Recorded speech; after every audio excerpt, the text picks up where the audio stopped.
Hi வணக்கம் நண்பர்களே, வணக்கம். Yamaha R6 Yamahaவில் வந்து ஸ்கூட்ரு தான். இங்கே பாருங்கள், Yamaha RAY ZR. சரிங்களா? Carburettor complaint. இந்த கார்பரேட்டர் பாருங்கள், ஃபுல்லாக ஜெட்டு ஃபுல்லாக பிளாக் ஆகிடுச்சு. வண்டியை ஸ்டார்ட் பண்ணால் ஆக்சிலேட்டர் கொடுத்தா வண்டி பக்குன்னு ஆஃப் ஆகிடும். கூலிங்கில் இருக்கும்போது அப்படியே ஆக்சிலேட்டர் கொடுத்தா ஆஃப் ஆகிடும். அந்த கம்ப்ளைண்ட்டு இங்கே பாருங்கள். அந்த மெயின் ஜெட்டு, இது ஸ்லோ ஸ்பீடு ஜெட்டு ஃபுல்லாக பிளாக் ஆகி போச்சு. இந்த ஜெட்டு வந்துட்டு இப்போ இது மாதிரி இன்னர் விட்டு இதை பாருங்கள், இந்த மாதிரி மெலிஸ் கேபிளாக விட்டு இந்த ஜெட்டை க்ளீன் பண்ணி போட்டிங்கன்னா அந்த கம்ப்ளைண்ட் வராது. காலையில் ஏந்திருந்தோடனே ஸ்டார்ட் பண்ணும்போது வண்டி ஆக்சிலேட்டர் கொடுத்தா அப்படியே ஆஃப் ஆகுறது, உக்காடுறது, அந்த கம்ப்ளைண்ட் வராது.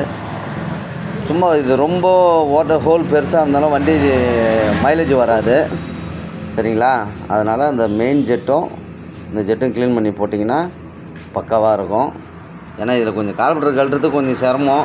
எல்லா ஒயரும் கழட்டி விடணும், கேபிள் நிறையா வரும், ஏர் ஹோஸ் நிறையா வரும், இதெல்லாம் கழட்டி விடணும். அதே மாதிரி இதில் கம்ப்ளைண்ட் என்னடான்னா, செல்ஃப் மோட்டர் சுத்தமாக போயிடுச்சு. செல்ஃப் மோட்டர் அவுத்து வச்சுட்டு அந்த இடத்துல எதுவும் டஸ்ட்டு ஏறாமல் இருக்குது, வேஸ்ட்டு வச்சுருக்கான். அடுத்து வந்துட்டு சோக் கேபிள் மாற்றணும். சோக் கேபிள் ஃபுல்லாக ஜாம் ஆகி போச்சு. இது ஜெட்டை மட்டும் கார்பரேட்டர் ஜெட்டை க்ளீன் பண்ணிவிட்டு அடுத்து சோக் கேபிள் மாற்றணும். அப்புறம் வந்து இந்த கிக்கரை பாருங்கள். இந்த கிக்கர் வந்து உள்ளே போய் தான் பிடிக்குது.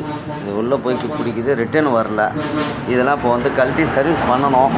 இன்னும் கஸ்டமர் வரல. அதனால் இப்போ ஜென்ரல் சர்வீஸ் எடுத்து ஒன்று ஒன்றா பிரிச்சுக்கிட்டு இருக்கான்.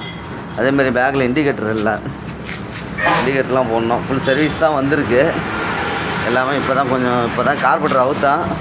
அதுக்கப்புறம் தான் நண்பர்களே ஃபுல்லாக பார்க்கணும். சரிங்களா? ஓகே. அது மாதிரி Yamaha வந்து இந்த கம்ப்ளைண்ட் இருந்ததுன்னா, நான் இப்போ சொன்ன மாதிரி இதில் லேசாக கம்பி விட்டு லைட்டாக க்ளீன் பண்ணி இந்த ஜெட்டை போட்டிங்கன்னா அந்த கம்ப்ளைண்ட் வராது. ஓகே நண்பர்களே.